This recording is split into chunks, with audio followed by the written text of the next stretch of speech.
कि अरे प्यार कर बने दिल जान से और डरो ना दुनिया जहान से। और प्यार कर बने दिल जान से और डरो ना दुनिया जहान से। कि तोहर जे हाथ में हाथ रहता डोलिया अपन घर लाइब हो। कि अरे दुनिया से हम लड़ जाइबे जाने बाकी दुल्हन तोरे के बनाइब हो।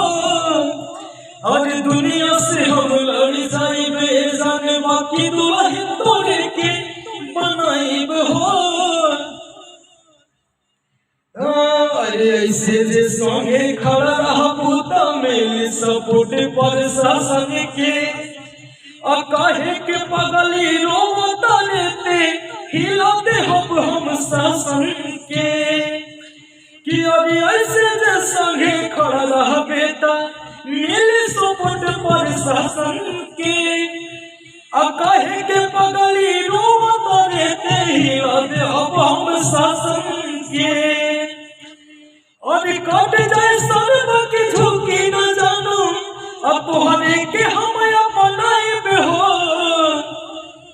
कि अरे दुनिया से हम लड़ जाइबे जाने बाकी दुल्हन तोरे के बनाइब हो। कि दुनिया से हम लड़ जाइबे जाने बाकी दुल्हन तोरे के बनाइब हो।